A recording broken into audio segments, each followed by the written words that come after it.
खैर कल दो बड़े मैचेस होने जा रहे हैं और अफगानिस्तान साउथ अफ्रीका पहला मैच खेलेंगे, उसके बाद इंग्लैंड और इंडिया।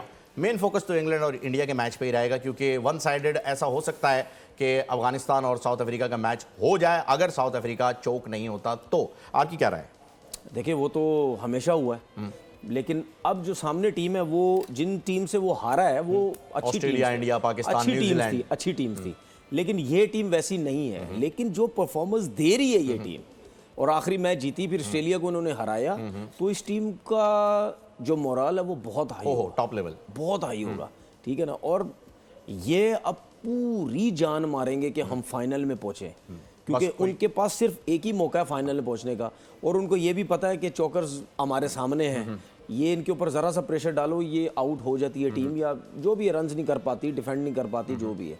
हालांकि साउथ अफ्रीका की टीम देखें वो बहुत बड़ी टीम है, पूरी बैटिंग लाइनअप है, स्पिनर्स पूरे उनके पास, फास्ट बॉलर्स उनके पास है। और अगर हम बैटिंग देखें अफगानिस्तान की, उसके अलावा गुरबाज के अलावा और इब्राहिम ज़ादरान के अलावा इनके पास कुछ भी नहीं है, कोई ऐसे प्लेयर नहीं है कि जो बड़े रन्स कर सके। तो पहले कल उन्हें बैटिंग करनी चाहिए अगर टॉस जीत जाते हैं। देखिए मेरे हिसाब से तो साउथ अफ्रीका को बैटिंग करनी चाहिए, मेरे हिसाब से। क्योंकि अफगानिस्तान की जीत के लिए आप कह रहे हैं या साउथ अफ्रीका की? देखिए हमेशा बड़े मैच में ना, अगर बैटिंग अच्छी पिच है ना, बड़े मैच में, नॉकआउट मैच में हमेशा टॉस जीत के आप पहले बैटिंग ही करते हैं। अच्छा, क्योंकि दूसरी टीम पे प्रेशर ज्यादा हो जाता है। एक तो बैटिंग पहले करने का फायदा ये हो जाएगा कि आपके ऊपर जो सेकंड बैटिंग में अफगानिस्तान का प्रेशर जाएगा, बॉलिंग का, स्पिन बॉलिंग का, वो खत्म हो जाएगा। ओके, प्रेशर पहली बैटिंग में नहीं होगा। अगर शुरू में 2-3 आउट भी हो गए, आपको ये नहीं पता कि यार मैंने रन चेज करने, आप थोड़ा सा 2-3 ओवर आराम से सेंसिबल खेल के जो प्रेशर डला हुआ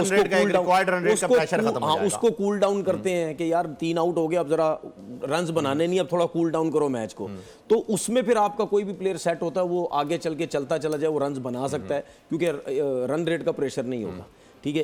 इस अफगानिस्तान की टीम के खिलाफ अगर साउथ अफ्रीका 160-170 रन भी करता है तो इसके पास डिफेंड करने का बहुत अच्छा मौका है, ये जीत सकता है क्योंकि इनको ये पता, इनके तगड़े फास्ट बॉलर तेज हैं सारे, बिल्कुल इनको ये पता है कि गुरबाज, देखें इब्राहिम ज़ादरान भी मुझे इतना नहीं है, गुरबाज जो है ना उसकी विकेट चाहिए इनको बस। अच्छा, गुरबाज कल बैटिंग के बाद जो है वो फील्ड के लिए नहीं आए थे, उनकी उंगलियों में भी कुछ बैंडेजेस लगी हुई थी, क्या कुछ चोट वोट की कोई खबर सुनी है आपने कि लगी है?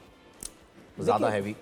देखिए हो जाता है कभी कभार, कीपिंग भी इतनी ज़्यादा करते हैं, फिर उसके बाद बॉल भी लगी है, लग सकती है उनको ग्लव्स वगैरह में, तो वो ये चीज़ें जो है वो होती रहती हैं, क्योंकि जाहिर बात है आप बैटिंग भी करते हो उसमें लगती है, यार कीपिंग करना आसान काम थोड़ी है। ना बिल्कुल भी नहीं, सारी की सारी 100 बॉलें 120 बॉलें आपके हाथ में आ रही हैं भाई। इतनी जोर से आपके फिंगर्स पे बॉल लगती है ना जब आप कीपिंग कर रहे होते हैं, ये लगता बहुत आसान है, जब लगती है उसके बाद अगर आपके सीधा ऐसे फिंगर पे आगे सीधी लग गई बॉल तो फिर आप जितने भी कीपर्स हैं उन सबको देख लें, किसी ने पट्टियां बांधी हुई हैं, किसी की हड्डियां टूटी हुई हैं, उंगलियां टेढ़ी हुई हैं, क्या हुआ है, तो ये बॉल्स लग के होता है। फिर उसके बाद आप देखें बैटिंग भी करते हैं ये लोग, बैट पकड़ना होता है, फिंगर्स आपकी डायरेक्ट फेस पे होती हैं, फास्ट बॉलर के लिए तो आपके इजी टारगेट आसान होता है कभी कभार, लेकिन वो फाइटर है, वो फाइट करता है। आ जाएगा वो? नहीं वो तो आ जाएगा, इतनी बड़ा उसका मसला नहीं है।